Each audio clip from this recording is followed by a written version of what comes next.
Bugungi videoda energiya chastotangizni yuqori ko'tarishingizga yordam beradigan intayin oddiy 6 ishni ham barilayman. Yaxshimisizlar? Men Lala.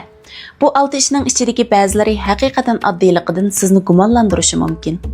Lekin ba'zi kichik ishlarning intayin kuchli ta'sir kuchiga ega ekanligini bilishingiz kerak.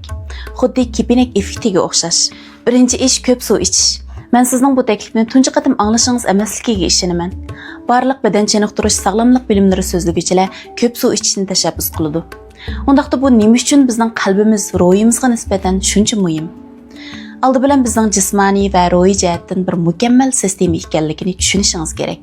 Demak, sizning tan sog'lomligingizga haqiqiy mulozimat qilgan narsalar cho'qim sizning qalbingizga mulozimat qiladi. Siz badaningizni ruhingizning turalg'usi deb tasavvur qilsangiz bo'ladi. Bu uyingizni yaxshi tozalashingiz, yaxshi asrashingiz kerak. Shundaqmi? Shunga har bir qatim suv ichganda bir maqsadingizni tasavvur qiling. Siz ichgan har bir yutum suv har bir hujayrani oziqlantiradi.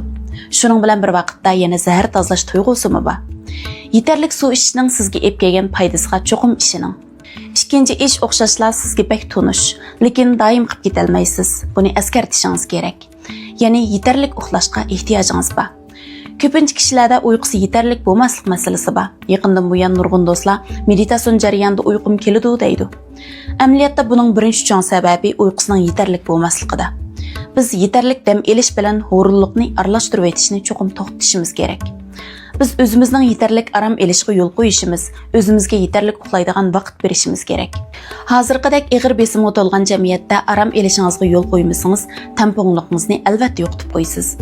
Chunki badaningiz oziqlanishga muhtoj. Jumladan tushlik dam elishmi energiya chastotangizni tez suratda o'zgartiradigan bir mashq. 10 minut uxlasangiz, meditasyon mashq qilsangizmi bo'ladi. Hammasilar intayin unumli.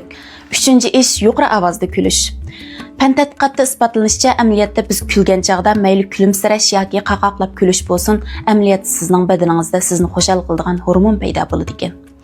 Shunga zodi xushal bo'lganda kulamdiq yoki kulganda xushal bo'lamdiq. Bu balkim bir aylanish bo'lishi mumkin.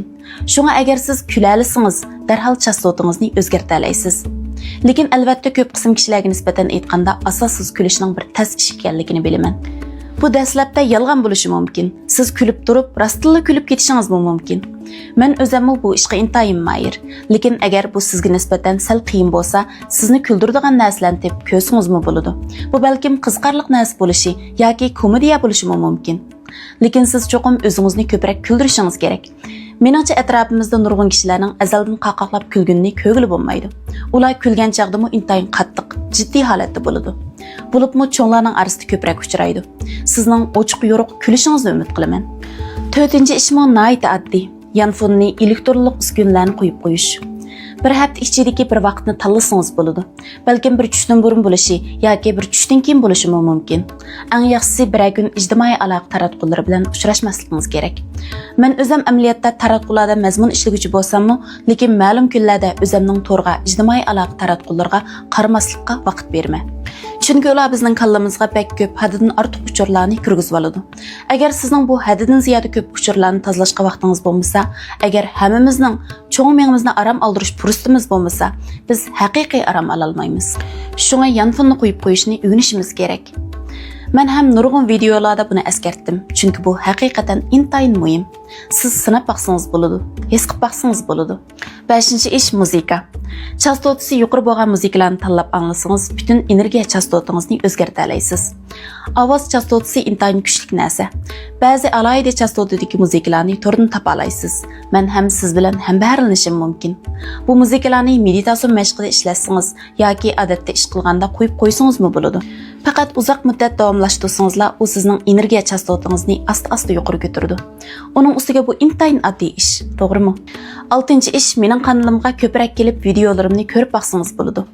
Ishonamanki, kanalimdagi xohlagan bir videoni ko'rsangizlar, intayin kuchli aktiv energiyani qabul qila olasiz.